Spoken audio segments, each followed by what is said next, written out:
Y ya vamos a darle las muy buenas tardes al invitado que tenemos hoy porque estamos recordando, en realidad se celebra el duodécimo noveno, sí. Así está, duodécimo noveno, de lo que sería, bueno, el 28 de febrero, ¿para qué perdí acá? De 1811, lo que llamamos el grito de Asensio.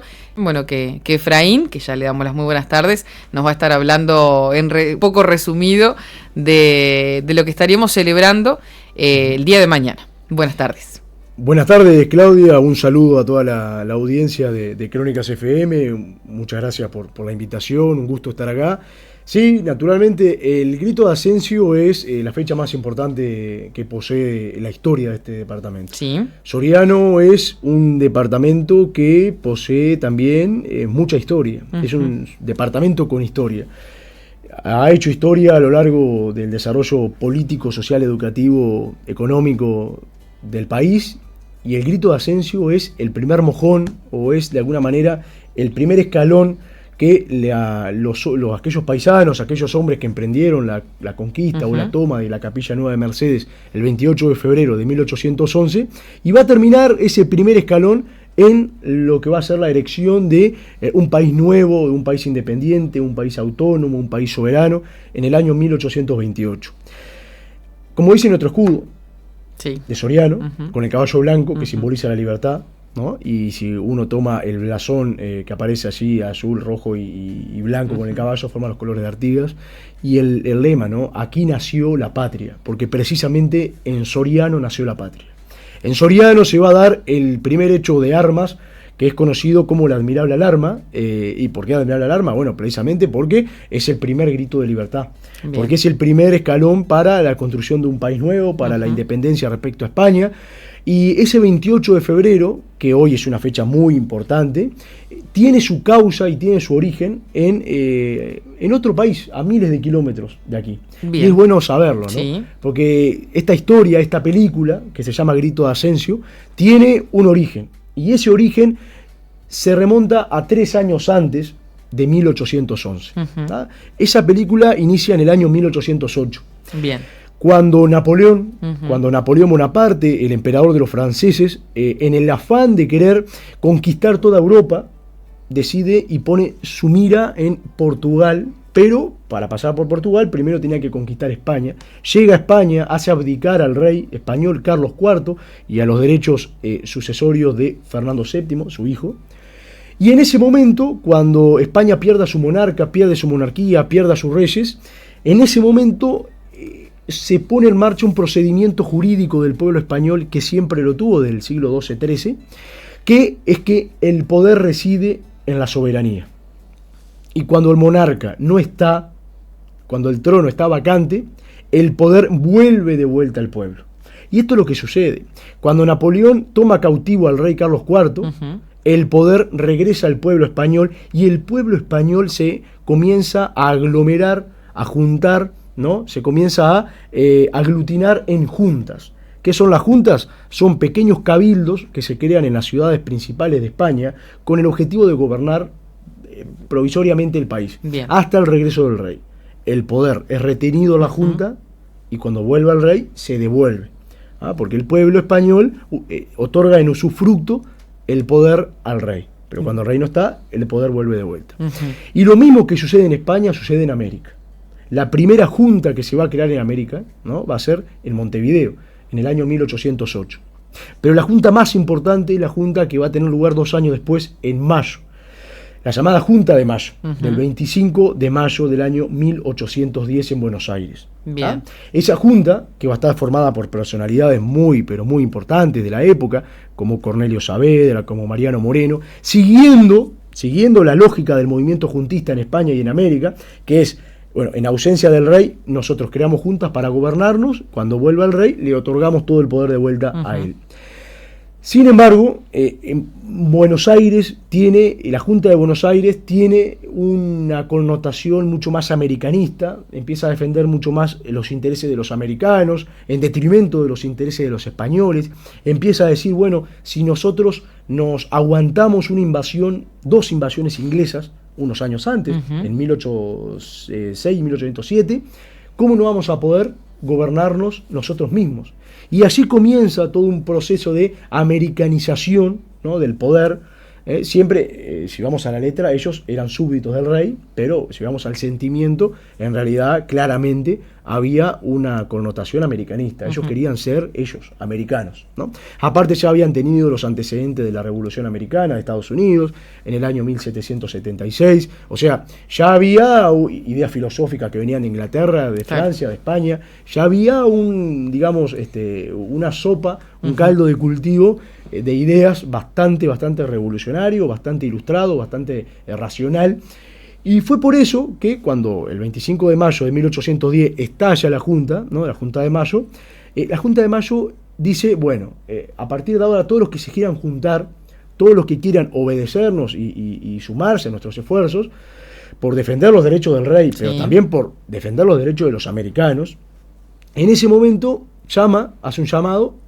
Y de este lado del río Uruguay, del lado oriental, del lado del este, un grupo de paisanos que estaban localizados cerca de Capilla Nueva, de Mercedes, deciden tomar la capilla en respuesta, movilizándose, ¿no?, en respuesta a la Junta de Mayo, adhiriéndose a los dictámenes de la Junta de Mayo. Y es así que se produce el 28 de febrero de 1811 el grito de Ascencio. ¿Por qué le decimos grito? Porque es un grito de libertad. Porque es un grito de libertad. Al igual que en la historia mexicana encontramos el grito de Dolores. El grito de Dolores, ¿no?, donde se acuerdan, ¿no?, el cura Hidalgo, etcétera, etcétera. Bueno, el grito de Dolores también fue el primer hito revolucionario para la historia mexicana, ¿no? Bueno, para nosotros es el grito de Ascencio. Y es el primer escalón, ¿no?, el primer escalón para la concreción de un país independiente, y por eso su importancia. Específicamente, ¿dónde nos centramos? Porque decimos Mercedes, pero no es directamente en la ciudad de Mercedes. Geográficamente, ¿dónde nos situamos? Bueno, hay que situarse aproximadamente donde hoy está el parque del Admirable Alarmi, donde mañana va a ser el acto, donde el intendente va a realizar su oratoria.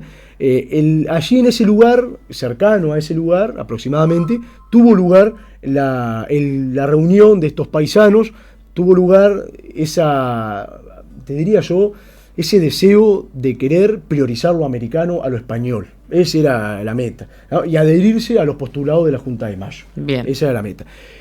Bueno, ese grupo de paisanos, liderados por Pedro Viera, apodado el Bailarín, y por Benavides, van a iniciar esta protesta, movilizándose en pos de la Junta de Mayo, y ese hecho va a ser el primero de muchos otros, porque después, si no fuera por el grito de Ascencio, quizá Artigas no hubiera dejado el cuerpo de Blandengues en Colonia y se hubiera ido a Buenos Aires, a adherirse también a la Junta de Buenos Aires, porque Artigas se va de Colonia y se va a Buenos Aires, ¿no?, a decir, bueno, yo estoy con ustedes y quiero llevar la revolución a la banda oriental. Tal es así que la Junta de Mayo le da a Artigas, le promete 5.000 pesos y hombres armados para llevar la revolución. Lo cierto es que ese grito de Ascencio fue el que ocasionó todo eso.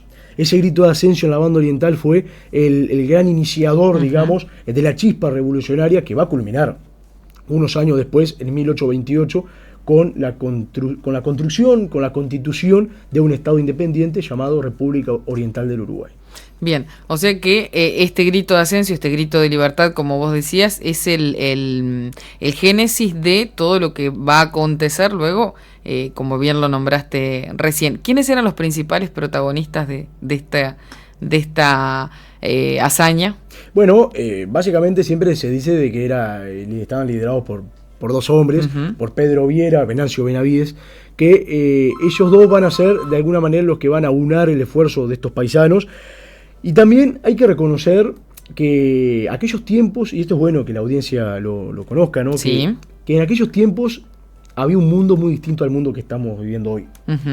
Hoy mandamos un mensaje de WhatsApp de aquí a España y llega en un momento, en un segundo. Exacto. En aquel momento todo era muy diferente. En aquel momento todo era muy complicado y muy complejo. Para enterarse de lo que estaba pasando en España, que Napoleón había hecho cautivo al rey, pasaron meses y meses para que se enteraran. Luego había que resolver qué hacer, pedir autorización a España. Era un mundo muy, muy distinto. También era muy distinto la cantidad de población que había. la cantidad de población también, hay que mencionarlo, era muy, muy pequeña, muy reducida. Dar unos datos, porque esto también está bueno. En 1830, cuando se hace la Constitución del Uruguay y se elige al primer presidente de la República, que es Fructuoso Rivera, el general Fructuoso Rivera, en Uruguay había aproximadamente 60.000 habitantes. 60.000 habitantes. En todo el Uruguay. Es como que hoy toda la población del Uruguay entrara en lo que hoy es el Estadio Centenario. Sí. ¿No? Y si uno va, por ejemplo, a aquellos que tenían capacidad de decisión, que lo decía la Constitución, no podían ser ni analfabetos, ni esclavos, ni mujeres, ni soldados de línea, ¿no? Eran el 5% de esos 60.000. Es decir, el 5% de esos 60.000 era lo que dirimían y los que decidían el destino de la nación, ¿no? Decidían el destino de la nación. Pero también, volviendo al grito de Asensio, el grito de Asensio es el primer escalón. Artigas, que va a la Junta de Mayo a pedir autorización, a pedir apoyo, digamos, para hacer la revolución en la banda oriental. Y también Mercedes es testigo de la famosa proclama de Artigas, ¿no? La famosa, en ese mismo año, 1811. En abril. Sí, bien. La proclama de Artigas, que claramente es una proclama que si bien el nombre al rey Fernando VII, pero claramente allí se puede ver el sentido y el deber de un hombre que ve que sus paisanos, porque él hablaba siempre de sus paisanos, la gente que lo seguía, sus ciudadanos, estaban siendo oprimidos por un sistema político y económico que era claramente injusto, claramente negativo. España se estaba rigiendo en un sistema de monopolio, un monopolio realmente muy estricto, donde tú si tenías que comprar una alfombra, te la traían de España, el barco español zarpaba de Sevilla, tenía que ir al Caribe, del Caribe bajar al Perú y del Perú llegar a Montevideo. Digo, era un monopolio bastante fuerte, ¿no? Las colonias no podían comerciar entre ellas, ¿no? Había un control absoluto de las autoridades españolas a todo el comercio que estaba en la banda oriental y en el Río de la Plata. Entonces Artigas, que fue una persona realmente muy inteligente, va a posicionarse como un caudillo militar, porque sí, cuando hablamos de Artigas hablamos de la batalla de las Piedras, ¿no? Cuando hablamos de Artigas hablamos de batallas, hablamos de grandes gestas heroicas, sí. Pero también tenemos que empezar a hablar de un hombre que tenía un fuerte sentimiento filosófico y un fuerte sentimiento liberal, un fuerte sentimiento político, porque él es un caudillo muy importante de América. ¿Y por qué? Incluso es más importante, creo yo, que Bernardo O'Higgins o San Martín, porque a diferencia de otros caudillos, Artigas, él dice, quiero hacer la guerra para expulsar a los españoles, pero también tengo pensado qué voy a hacer con el territorio una vez independizado. Claro. Artigas tenía un programa político, tenía ideas políticas, tenía ideas económicas, tenía ideas sociales, tenía ideas educativas.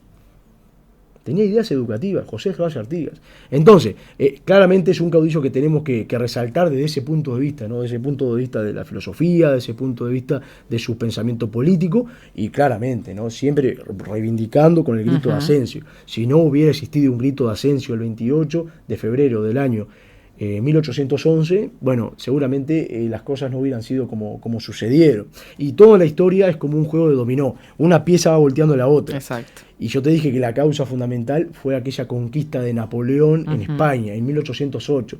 Si Napoleón no hubiera invadido España, seguramente hubieran pasado muchos años y quizás este territorio hubiera seguido siendo español. Sí. Pero la historia quiso que en 1808 se desencadenara esa guerra en Europa y sus consecuencias, que las vivimos, ¿no? Las vivimos, y claramente esa fue una de las causas cruciales del grito de Asensio. Bien, impecable. Efraín, bueno, sabemos que estamos en unos minutos que tenés que retirarte. Muchas gracias siempre por estar a disposición y podernos traer lo que es la historia, porque justamente es lo que nos va marcando todos estos sucesos que tenemos hasta ahora, inclusive en lo que es la política estamos tan empapados de ella que para entender lo que sucede ahora tenemos que conocer aquello de esta época, como por ejemplo el grito de Asensio en ese año 1811. Tal cual, y para eso sirve la historia también, ¿no? No solamente para conmemorar fechas por conmemorar, sino para encontrar en ese hecho en particular, el grito de Asensio,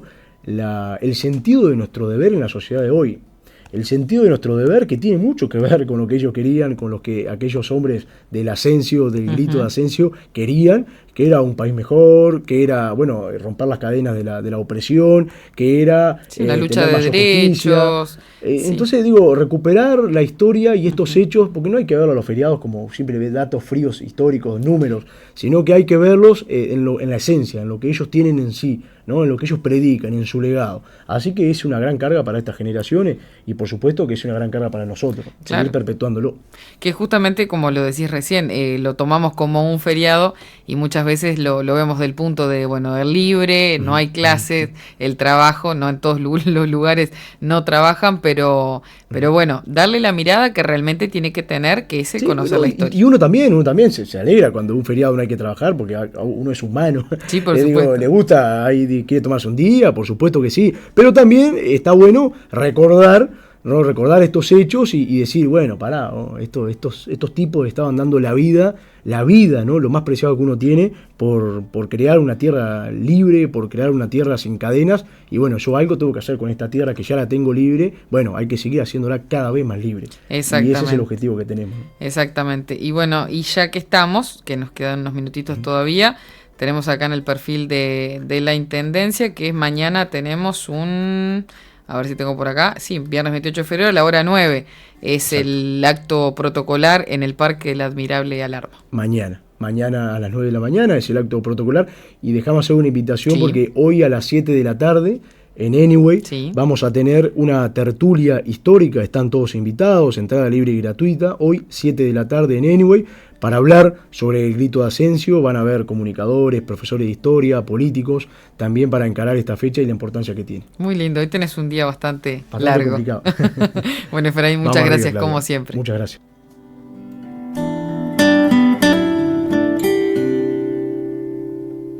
Hasta aquí, Agenda Informativa, un diálogo de intercambio con las voces de la opinión pública, el periodismo libre para pensar o interactuar. Conduce Claudia Bertalot.